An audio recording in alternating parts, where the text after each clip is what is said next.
మనువుల యొక్క మనుగడలను మర్యాదలను విన్నాను.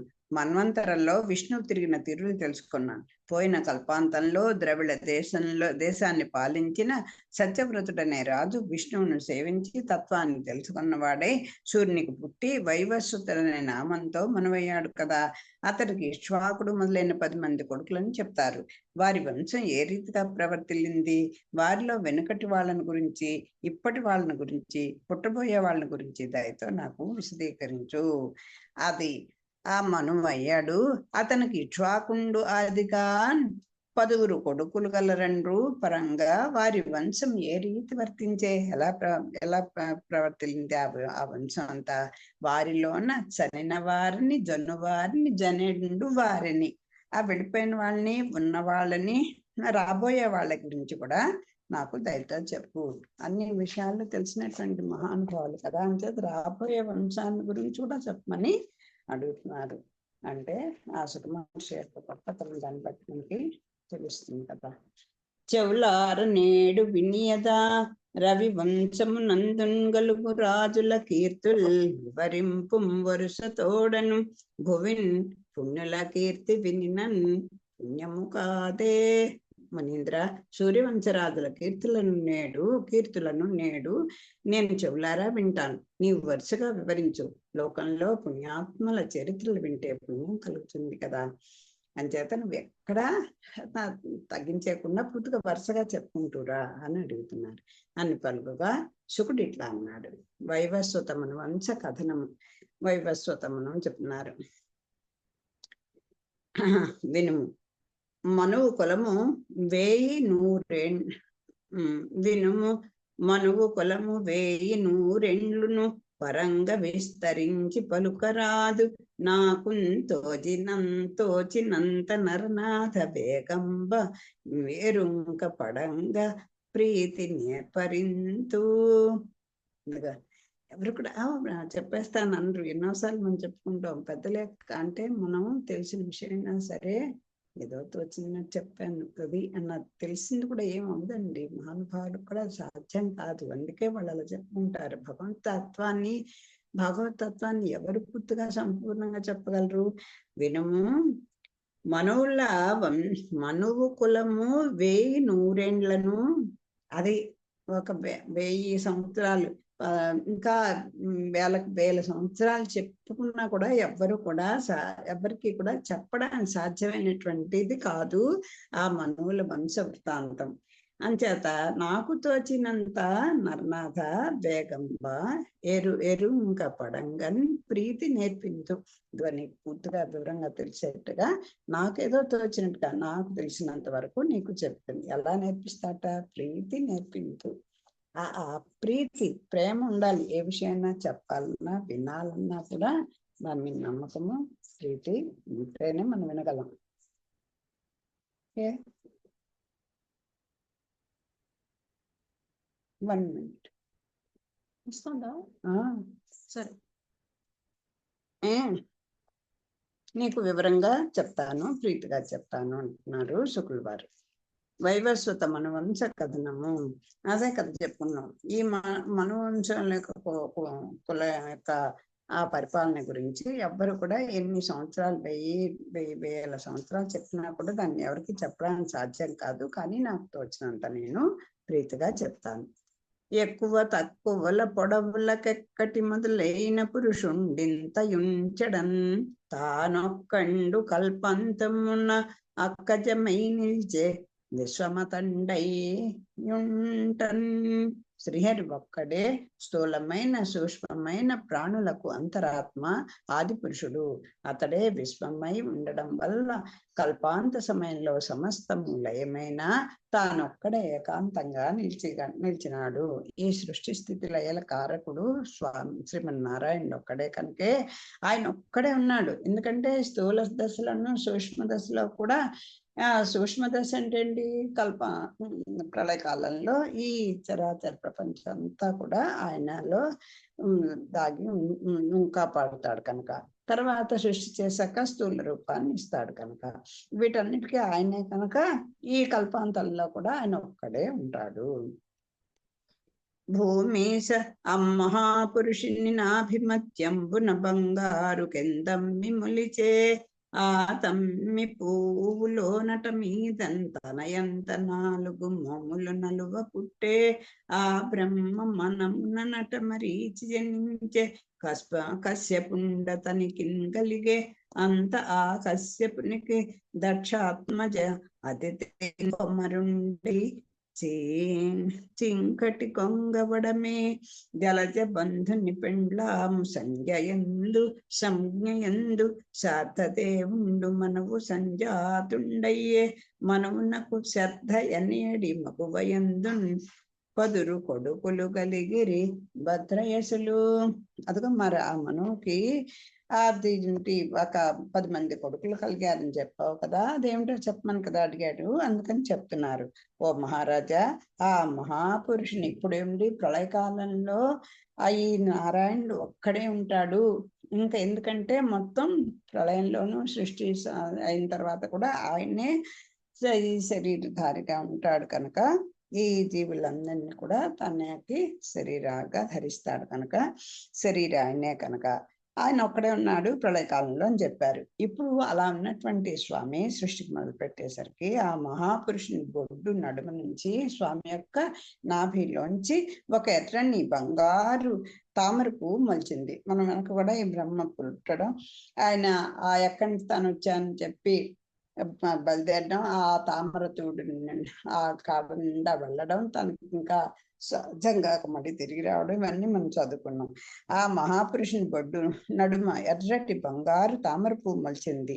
ఆ పువ్వులో నుండి తనంత తానుగా 4 ముఖాలు కలిగిన బ్రహ్మ పుట్టాడు. సృష్టి మొదలు చేద్దాం అనుకునేసరికల్లా ఆ నాభిలోంచి ఒక కమలం పుట్టింది. ఆ పువ్వులో నుంచి తానుగానే 4 ముఖాలు కలిగినటువంటి బ్రహ్మగారు పుట్టాడు. ఆ బ్రహ్మ మనసులోనే మరీచి జన్మించాడు. అతని సంకల్ప బలంతో మరీచి పుట్టాడు. అతనికి కశ్యపుడు కలిగాడు, అంటే బ్రహ్మగారి మనుమడు కశ్యపుడు కలిగాడు. ఆ కశ్యపునికి దక్షిణి కూతురైనటువంటి అదితికి, ఈ కశ్యప మహామునికి ఈ దక్షిణ కూతురు అదితికి ఈ సూర్యుడు కొడుకై పుట్టాడు. ఆ సూర్యుని భార్య సౌమ్యకు శార్ధదేవుడు అనే మనువు జన్మించాడు. ఆ మనువుకు శ్రద్ధ అనే భార్య వల్ల పవిత్ర చరిత్రులైన 10 మంది పుత్రులు పుట్టారు. అంటే ఇప్పుడు ఎవరికి ఈ పువ్వులో అంటే బ్రహ్మగారికి, అంటే బ్రహ్మగారి వంశాన్ని చెప్పుకొస్తున్నారు. మరీచికేమో కశ్యపుడు, కశ్యపునికిన్ను అదితికిన్నేమో సూర్యుడు, సూర్యునికిన్ను సూర్యుడు, ఆ సూర్యుడికిను సంజ్ఞకి సంజ్ఞ అనేటువంటి ఆవిడకి, ఇద్దరికి శార్ధదేవుడు అనేటువంటి మనువు కలిగాడు. ఆ మనువుకి ఆ శార్ధదేవుడు అనేటువంటి ఆ మనువుకిను శ్రద్ధ అనే ఆవిడకి 10 మంది పుత్రులు పుట్టారు. ఇప్పుడు వాళ్ళ గురించి చెప్తున్నారు. వారలు ఇక్ష్వాకుండును, నుగుండును, శర్యాతియు, దిష్టుండును, దృష్టుండును, కరుషకుండును, అరిష్యంతుండును, పృషద్రుండును, నభగుండును, కలియు అనయగడి నగడిరి అటమున్ను మనువు కొడుకులు లేని వాడై మిత్రావరుణులను ఉద్దేశించి మనువు బిడ్డలు పుట్టముఖమాచరించుచో అతని భార్యయు పోతనాశ్రయించి కూతురు పుట్ట నాకును చేయుమని పల్కిరి. వరభక్తితో పయోవ్రతము సల్పే ఆ సతి చెప్పినట్లత్వరుండును పోతనగుంగాక వేలు మనుచుంపలికే హవినందుకొని కూతురయ్యడుమని వషట్కారంబు చెప్పుచున్ కదిసి వేల్వా పోత పెడచేత నిలయను విధ పుట్టే దానిన్ పొడగని మనువు సంతాపమంది కొడుకులు మేల్కాక ఏటికి కూతురకట చెప్పవే అని పోయే వశిష్ఠు కడకు. ఇప్పుడు ఏం జరిగిందంటే ఇక్కడ ఆ 10 మంది పుత్రులు పుట్టారు అని కదా చెప్పారు. అంటే ఈయనకి ఇప్పుడు ఇక్కడ ఏమైంది, ఇక్కడ వారు ఇష్వాకుడు, నుకుడు, శర్యాతి, దుష్టుడు, కరుషకుడు, నరిష్యంతుడు, పృషద్రుడు, అభంగుడు, కవి అనే పేర్లతో 10 మంది పిల్లలు పుట్టారు.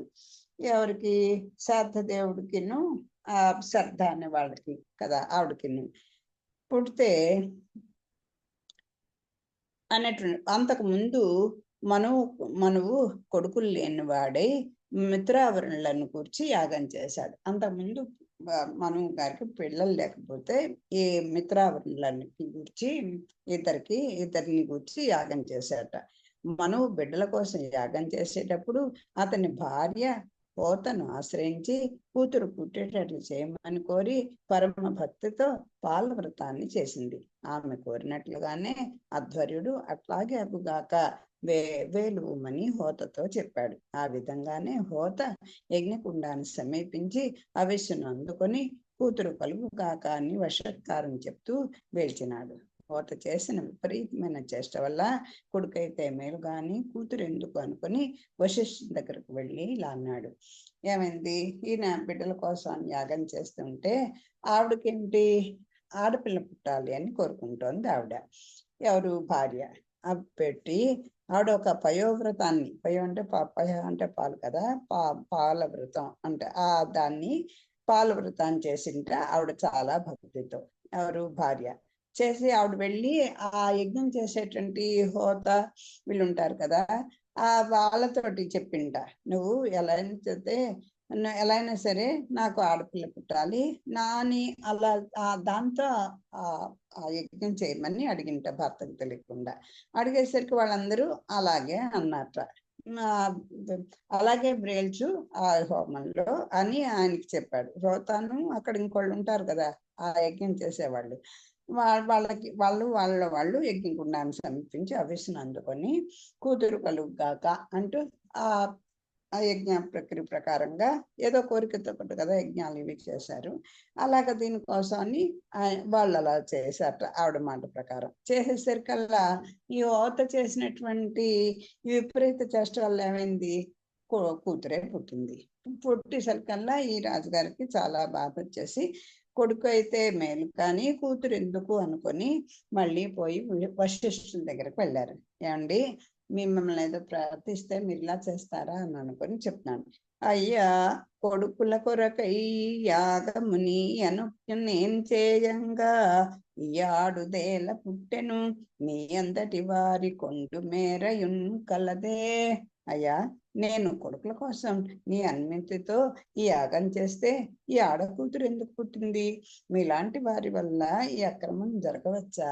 అంటే పూర్వం నుంచి తరతరాలుగా యుగాలుగా వస్తుంది. ఆడపిల్ల అంటే ఏదో పరిపాలనకి దీనికి సమర్థులు కారు వెళ్ళు అన్న కదా కొడుకుల మీద ఉండేటువంటి మోజు అప్పటి నుంచి ఉంది. అందుకోసమే ఏమిటయ్యా ఆ పదాలు చూడండి ఎలాంటి వేశారు. మనువు సంతాపముంది కొడుకులు మేలుగాక ఏటికి కూతురు అకట చెప్పవే అని అడిగాను. ఎందుకయ్యా నాకు ఈ ఆడకూతురు, నాకు మా పిల్లాడు కావాలి కానీ కొడుకు మేలు కానీ అని చెప్పారట. అంటే అదేనుగాక మీరు బ్రహ్మవాదులరు మంత్రవాదులరు పాపంబులందకుండం చేయించువారు ఇది ఏమి అనవుడు మా ముత్తాత వశిష్ఠుండు హోతృ వ్యభిచారం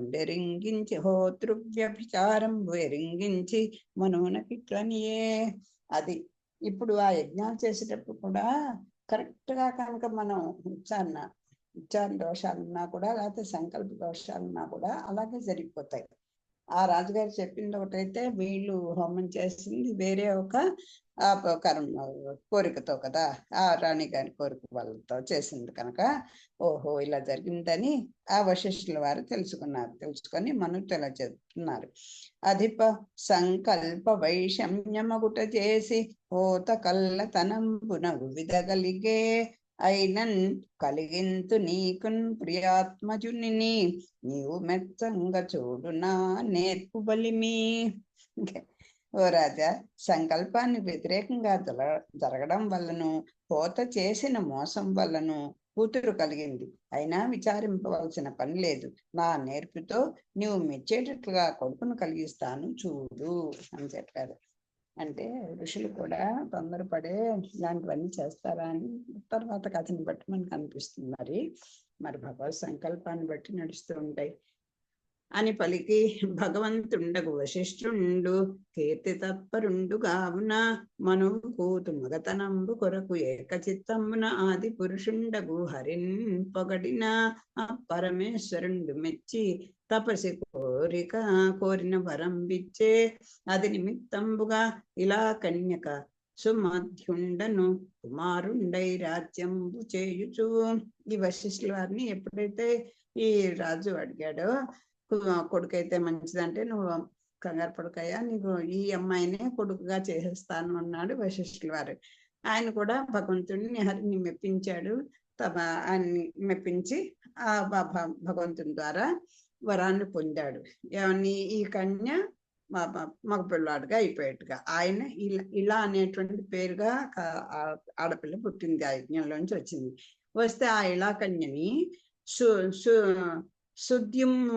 సుద్యుమ్నుడు అనేటువంటి కొడుకుగా, కుమారుడుగా మారిపోయాడు.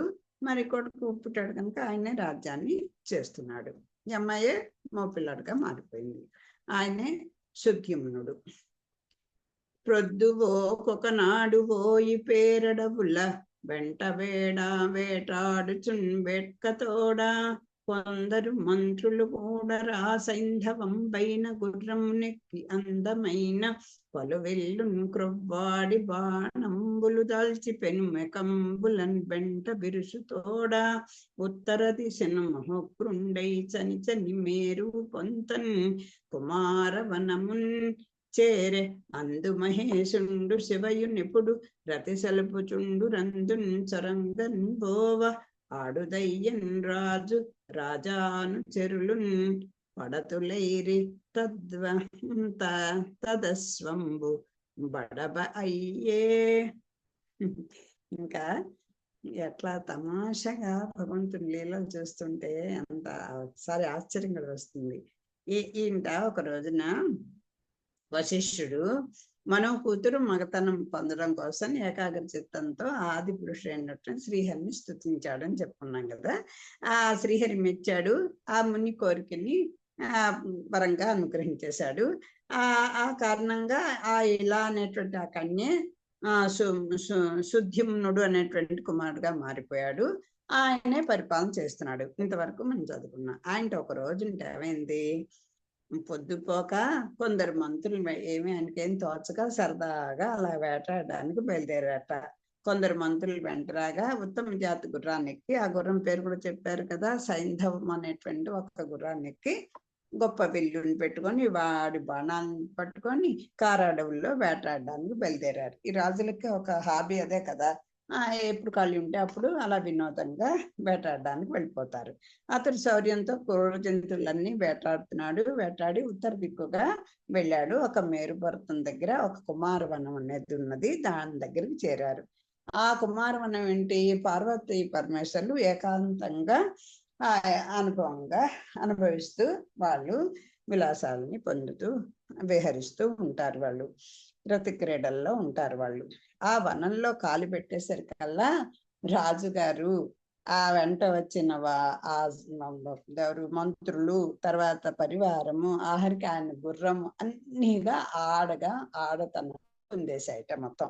అంటే ఇప్పుడు సైంధవుడు మళ్ళీ ఆడ మనిషిగా అయిపోయాడు కదా. ఇలా కన్యగా ఉన్నవాడు కొడుకుగా మారిపోయాడు, సుద్యుమ్నుడుగా. ఆయన ఇప్పుడు మళ్ళీ వనంలో అడుగు పెట్టేసరికల్లా మళ్ళీ ఆడతనం వచ్చేసింది ఈయనకు కూడా. ఆయనకే కాదు, ఆయనతో వచ్చిన అందరూ అయిపోయింది. గుర్రం కూడా ఆడగా మారిపోయింట. ఇట్లు మగతనంబుచడి మగువులై ఉండొరుల ముగంబులు చూచి మరుంగు చుండిరనిన విని సుఖకు రాజిట్లని. ఎవరైనా వెంటనే ప్రశ్నిస్తాం కదా, అదేంటండి అక్కడికి అడుగు పెట్టేసరికల్లా ఎందుకు అలా ఆడవాళ్ళగా మారిపోయారు అని చెప్పి ఈ పరీక్ష మహారాజు అడుగుతున్నారు శుకుల వారిని. రాజున్ తోడి భారమునులైరంటివి కాంతగుట ఏమి కారణమున ఇట్టి దేశమెరుంగమెన్నడు ఆ కథల్ మెక్క తీర నాకు విస్తరింపు. ఈ మనవులు, ఈ రాజ్యాలు ఇవన్నీ తర్వాత చూస్తున్నాం. ముందర అసలు వీళ్ళందరూ ఎందుకు ఎలా ఆడవాళ్ళుగా మారిపోయారు? మగవాళ్ళందరూ ఒక్కసారిగా ఒక వనంలో అడుగు పెట్టేసరికి ఇలా ఎందుకు అయిపోయారు? ముందర అసలు అదేంటో చెప్పండి, ఆ కథ ఏంటో చెప్పండి, నాకు వినాలనుంది. ఇలాంటి ఎక్కడా ఇంత విడ్డూరం మేము చూడలేదు, వినలేదు అని అడుగుతున్నారు పరీక్ష మహారాజు. మగువతనము మాని మగవాడు కావచ్చు కాక పేరున్ పెంపుగాసిగాక, మగతనంబు మాని మగువ కావచ్చునే మానవంతుడైన మానవునకు. అది చూడండి, ఇక్కడ కూడా ఆ మగ పక్షపాతం ఎలా ఉంటుందో. ఎవడైనాట, అందుకే మనం ఆ వంశాంకురం పుడితే, ఆ వంశోద్ధారకుడు పుడితే అంటే కొడుకు కొడుకు కొడుకు అని అలా కాలం ఇప్పటికి కూడా ఎంత ఆడవాళ్ళు తిరగబడుతున్నా అందుకేమోలో కొడుకు కొడుకు కొడుకు అనేదే ఉంటుంది. ఎందుకట మొదట వస్తోంది వల్ల ధైర్య సాహసాలు ఉండవు వాళ్ళకు, శారీరక దారుఢ్యం మనోధర్మం ఉండదు అని ఒక స్వామి అలా నిర్ణయించాడు అంతే. లేకపోతే అమ్మేసి చేసి ఆవిడే సృష్టి స్థితిలో కారకుడు అయిపోవచ్చు కదా. దాన్ని మనం భగవతత్వాన్ని గ్రహించి మనం అనుకుంటాం ఏ వాళ్ళకన్నా పెద్ద ఉద్యోగంలో ఉన్నాం, వాళ్ళకన్నా మేము మంచి కరాటే నేర్చుకున్నాం, అన్ని చేసుకుండి ఎవరినైనా పట్టు చూపులతోటే మార్చేస్తాం, అన్నీ ఉన్నాయి అంటాను తప్ప ఈ పనికి నువ్వమ్మా, ఈ పని పిల్లల్ని కన్నా నువ్వే చేయగలవు. ఆ మగవాడు ఏదో మనకు కూడా అలాంటి విన్నాం ఎక్కడో. వాళ్ళు బిడ్డని కనేటువంటి ఇది భగవంతుడు కుదర్చలేదు. ఎందుకంటే ఆ ఓర్పు, దాన్ని భరించేటువంటి శక్తి, ఆ నిర్మాణం అంతా భగవంతుడు అలా కూర్చాడు. ఇవన్నీ మనం తెలుసుకోక ఇలా మారిపోతాం. అసలు ఈ పద్యం చూడండి ఏం చెప్తున్నా అంటే, మగవతనము మాని మగవాడు కావచ్చు. ఆడపిల్ల పుడితే మగవాడైపోతే ఎంత బాగుండేది, కొడుకు బాగుండేది అని అనుకోవడం బాగుంటుంది. కానీ మానం కలిగిన పురుషుడు, ఈయన మహారాజు, ఇంత సైన్యంతో ఇలా వచ్చాడు, మటలో గొప్ప రీటు, అలాంటి ఈయన ఆడవాళ్ళుగా మారిపోవాలని కోరుకుంటాడు అన్న తమాషాగా మారిపోదాన్ని ఎప్పుడు కనీసం సరదా కూడా అనుకోడు కదా. కానీ మానం కలిగిన పురుషుడు పేరు ప్రతిష్టలు నశించేటట్టుగా ఆడది కావచ్చునా అని అడుగుతున్నాడు పరిశీలన అని అడిగిన అర్జున పౌత్రునకు వ్యాసపుత్రుండి ఇట్లనియే. ఈయన అర్జున పౌత్రుడు, అర్జున యొక్క మన్ముడు కదా ఆయన పరీక్షిత్ మహారాజు, ఆయన వ్యాస కుమారుడు శుక్రవారు అని అడిగిన పరీక్షిత్తుతో సుఖమహర్షి ఇట్లా అన్నాడు. పురవైరినొక్కొక్క నాడు పొడచూపు వేడుకొంద దయు దిక్కుల తమము తమ వెలుంగులు దగిలి గొంతులు సొరన్ కొందరు మౌనులు కోరిరా. ప్రాణేశు తొడలపై భాసిల్లు అంబిక వారలంచూచి మై ఒలువలేని లేమి సిగ్గుపుట్టున లేచి తీరన్ గట్టినన్ చూచి దేవియు దేవుండు దీర్ఘలీలన్ ఒంటి తమలోనన్ క్రీడించుచున్నవారు మనకు సమయంబుగాదని మరలి మునులు నరుండు నారాయణుండు అనారతంబు మెలంగు చోటికి నడచిరి మేది అంటే చెప్తున్నాడు శుక్లవారు ఏమని. ఒకనాడు ఏమైందంటే, ఒకనాడు వైరికి ఒకనాడు పొడచూపు వేడుక, ఒకనాడు శివుణ్ణి దర్శించాలనేటువంటి వేడుకతో కొందరు ఋషులు బయలుదేరితే ఆ దిక్కుల్లోని చీకట్లన్నీ కూడా ఎలా వెళ్ళారంటే అంత కికారణ్యంలోకి అంటే, ఆ మహర్షులందరూ కూడా వాళ్ళ తేజస్సే వెలుగు లాంటిది కదా. అంచేత ఆ తేజస్సు తోటి ఆ చీకట్లన్నీ కూడా పోగొట్టేసి తట్టుకోలేక, అంటే ఈ మునుల యొక్క ఆ శారీరక తేజస్సుట ఆ ఎక్కళ్ళల్లో తట్టుకోలేక చీకటి అంతా కూడా ఎంత బాగుందో చూడండి, సందు గొంతుల్లో దూరిపోయిందిట. అయ్యా అదండి. పురవైరికి ఒకనాడు పొడచూపు వేడుకన్ దద్దయి దిక్కుల తమమునెల్లా, ఆ దిక్కులన్నీ యొక్క తమము అంటే చీకటినంతడా తమ తమ వెలుంగులు తగిలి ఈ మహాలే ఆ తేజస్సుని తట్టుకోలేక అందులు సొరంగొందురు అలా ఆ సందు ఈ సందు ఆ మూల మూల అక్కడ దాక్కుందిట. అలాగా మునుల తోటి ఆ కుమారవనంలోకి ప్రవేశించట. ఎందుకని?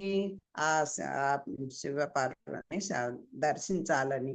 వీళ్ళకి తెలియదు కదా పాపం, వాళ్ళు దంపతులు అక్కడ క్రీడిస్తూ ఉన్నారని. శివుని ఒడిలో ఉన్న దేవి వారిని చూచి సిగ్గుతో లేచి చీర కట్టుకున్నది. పాపం ఈ మునులు ఆయన దర్శించాలని వెళ్ళారు. వాళ్ళు మంచి రతి క్రీడల్లో ఉన్నారు. ఆవిడ పాపం వ్యవస్థగా ఉండటంతో ఆవిడ సిగ్గుపడిపోయి లేచింది. అప్పుడు ఋషులు పార్వతీ పరమేశ్వరు ఏకాంతంగా క్రీడిస్తున్న వెంటనే, అయ్యో వాళ్ళు హాయిగా రథ క్రీడల్లో ఉన్నారు, ఇప్పుడు ఇది మనకు సమయం కాదు స్వామిని సేవించుకోవడానికి అనుకొని పాపం నరనారాయణులని చిన్నవాసమైనటువంటి బదరికావనానికి వెళ్ళిపోయారు ఈ మునులందరూ. అలా జరిగింది. అది కారణంగా భగవంతుండగు శివుండు తన ప్రియురాలి వేడుకల కొరకు ఇట్లని ఒక్క ఆణించే. పాప ఆ పార్వతీదేవి చాలా సిగ్గుతో తల వంచుకొని, అయ్యో ఇలా జరిగింది అనుకొని పాపం చాలా సిగ్గుపడిపోతుంది. పడుతుంటే అప్పుడు నువ్వు పడకు, నేను చెప్తున్నాను చూడు అని చెప్పి, ఈ నెల వెవ్వండు చొచ్చిన మాని అగుననిన తొంటి మాట కథనం నన్వుడు మానవుండు మగువ పోడిమి మానక పేరడవులయందు మరియు తిరిగిన్. ఇలా జరిగిందండి. ఆ శివుడు ఏమన్నట్ట, నువ్వు ఏమేం బాధపడకు, ఈ నెల ఎవ్వండు చొచ్చిన, నెల అంటే ఈ ప్రదేశంలోకి, ఈ నెలవు అంటే స్థానం అని కదా, ఈ నెలవు ఎవ్వండు చొచ్చిన ఈ స్థానానికి కనుక ఎవరైనా సరే ఏదో జరిగిపోయింది ఇప్పుడు అలాగా అనుకోకుండా, సరే నువ్వు బాధపడకు. అదెంచేత ఈ ప్రదేశంలో ఎవడైనా కనుక వస్తే వెంటనే వాడు ఆడవాళ్ళుగా మారిపోతారు. ఈ కుమారవనంలోకి ఎవరు ప్రవేశించినా ఆడదే అయిపోతారు. ఆడవాళ్ళు వస్తే మరి ఆవిడకి ఏం సిగ్గుపడవలసింది లేదు కదా అని నొక్కి పలికాడు. ఆనాటి మాట కారణంగా ఈ శుద్ధిమునుడు ఆడతనాన్ని పొంది ఆ కారడవుల్లో తిరిగాడు. పాపం ఆడపిల్లంతా మోపిల్ల అయ్యాడు, మోపిల్లంతా ఇప్పుడు మళ్ళీ ఆడపిల్లగా మారిపోయాడు ఈ శుద్ధిముడు. ఇట్లు చెలికత్తియల మొత్తం బులుంతాను ఆడి చూపుల నాడు నెరుపుచు దయోగమున సోమసుతుండును భగవంతుండును అగును బుధుని ఆశ్రమంబు చేరి మలంగుచున్నయడా. ఈ విధంగా పాపం ఆ రాజకాంత అయినటువంటి శుక్యమునుడు తాను తన చెలికత్తెలతో కలిసి వాడి చూపులతో స్త్రీ విలాసాలను కలబరుస్తూ దేవ ఘటన వల్ల చంద్రుని కొడుకు తేజోవంతుడు అయిన బుధుని ఆశ్రమాన్ని చేరి అచ్చట విహరిస్తూ ఉన్నాడు. ఇప్పుడు ఈయన గురించే కదా చెప్తున్నారు. ఆ ఆడమ్మాయిగా మారిపోగానే స్త్రీ సహజమైనటువంటి విలాసాలు, లావణ్యము, ఆ తేజస్సు అన్ని వచ్చేస్తాయి కదా. అన్ని వచ్చేస్తే ఆయన చంద్రుని కొడుకు యొక్క ఆశ్రమాన్ని, అంటే అయినటువంటి బుధుడు చంద్రుని కుమారుడు అయినటువంటి ఆ చంద్రుని కొడుకు ఆ బుధగ్రహం యొక్క బుధుని ఆశ్రమానికి చేరి అచ్చట విహరించి చెలికత్తలతోటి. అదే ఇక్కడ ఇప్పుడు అర్థాన్ని చెప్పుకోవాలి అలాగా. ఇప్పుడు కుంచూచెరా జీవదళ నేత్ర రాజవదనం చూచెరాజు పట్టి దొంగ కాముడంత దొందడించి గురాకు వాళ్ళు వెరికి యురికి వారి ముత్తే. ఇంకా ఇద్దరు ఎప్పుడే మన్మధుడు గారు రెడీగా ఉంటారు కదా. ఈవిడ ఎప్పుడైతే ఈ రాజకుమారిగా ఆ చంద్రుని కొడుకుని చూస్తే ఆ రాజవదనం చూచే రాజు పట్టి, అప్పుడు ఆ రాజు కొడుకుని చూసే రాజీవదళ నేత్ర. ఈవిడ ఈ పద్మాలంటి కన్నులు కట్టినటువంటి అని చెప్తా ఈ శుద్ధమ్యుణ్ణి ఆవిడ చూసింది. ఎవరిని? ఈ రాజుని, ఈ రాజు కొడుకుని. బుధుడు కూడా రాజవదనం చూచే రాజు పట్టి, ఆయన కూడా ఆ బుధుని యొక్క బుధుడు కూడా ఆ చంద్రముఖిని చూశాడు. దొంగ కాముండు అంతా అప్పుడు అమ్మ దొరికారా అనుకుంటాడు కదా మన్మథుడు. అప్పుడు కుంటవాడైన మన్మథుడు చిగురాకు కత్తిని బయటకు లాగి వేసేస్తాడు కదా వీళ్ళకి, ఒకళ్ళ మీద ఒకళ్ళకి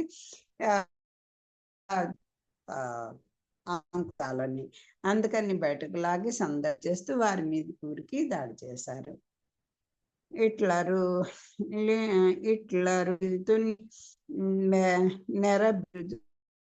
నెరబిందంబు మనకు నోహటించి వారిల్లిరువురును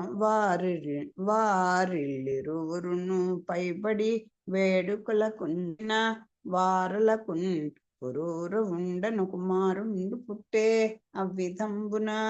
మళ్ళీ ఈ రాజుగారికిను అదే ఇప్పుడు స్త్రీగా మారింది కదా ఈయనకిను ఆ బుధుడికిను ఒక కుమారుడు పుట్టాట. పుట్టే అతనే పురూరవ చక్రవర్తి. మధుని చిగురాకు బాకుకు జంకి వాళ్ళిద్దరూ రథ క్రీడలకు పూనుకోగా వారికి పురూరవుడు అనే కుమారుడు పుట్టాడు. అంటే ఇలా ఇలా ప్రద్యుమ్నుడు అనేటువంటి మగవాడు మారిపోయాడు. మళ్ళీ ఈ వర్ణంలో ప్రవేశించేసరికల్లా ఆడతనిగా మారిపోయాడు.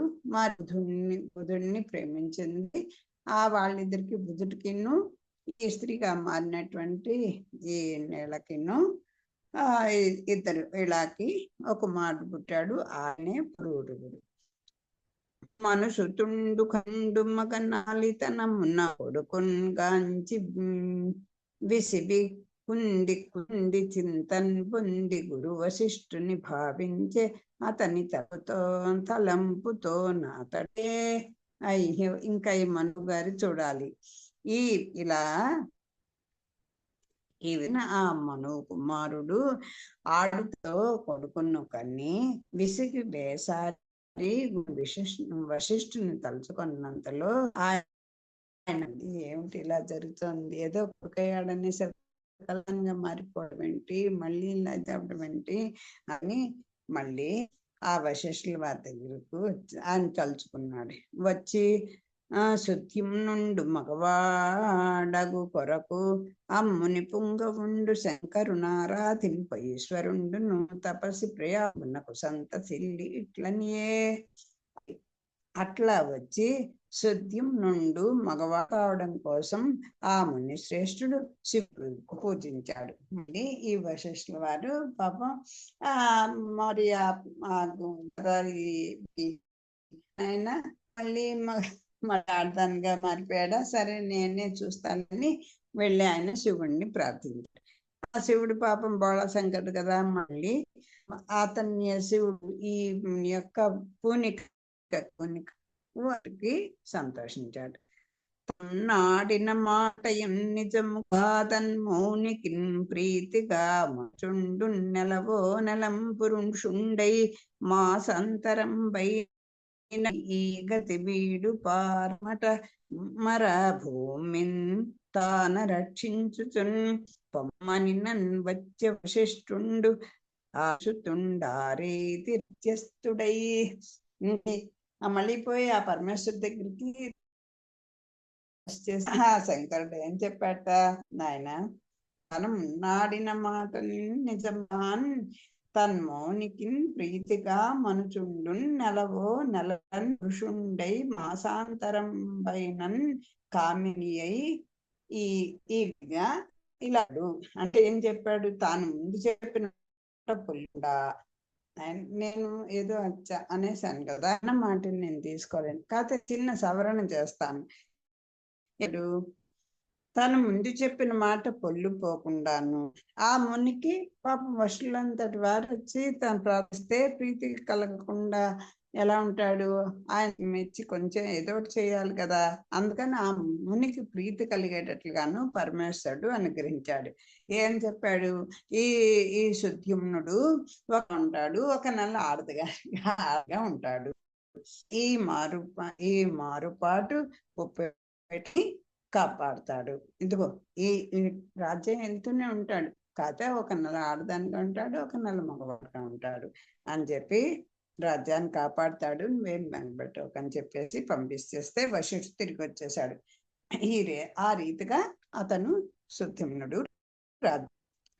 మగువ ఎగచు మరణపుచును భూతధాత్రి అంత ఆతడేలెన్, ప్రజలు సంతసింప బాహాబలం తోడ గురుని కరుణం చేసి కువలయేసా.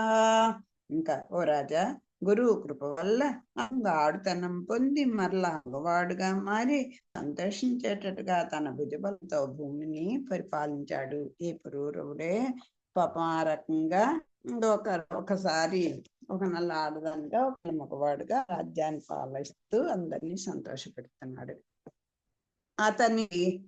అతనికి ఉత్కలుండును గయుండును విమలుండును అనుకుమువురు కలిగి ధర్మపరులై ఉత్తరాధంబునకు రాజైరి.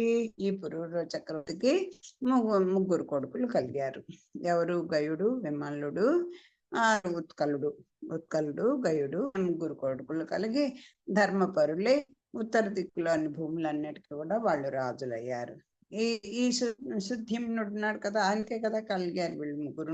ఈ సుద్యుమ్నుడి ముసలి వాడైపోయాడు పాపం. ఈ పురవునికి రాజ్యాన్ని అప్పగించేసి ప్రతిష్టాన్ని వదిలిపోయి తప్పేసుకోవడానికి అడవులకి వెళ్ళిపోయింది. ఇప్పుడు ఈ పురూరు కదా ఇలాగా ముగ్గురు కొడుకులు కలిగారు.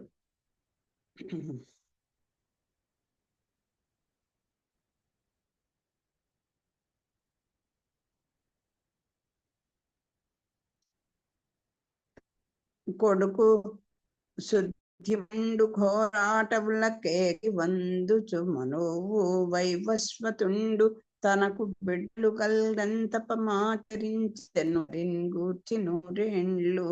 ఈ యమునలోన ఎంత ఇటాకుండాది గాన్పదు గురు పుత్రునిచ్చెను గంగ వారి ఎందున్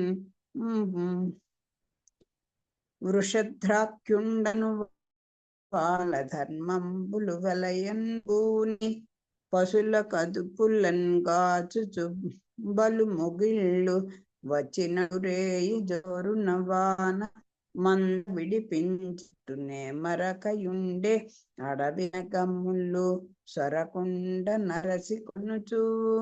ఈ విధంగా కొడైన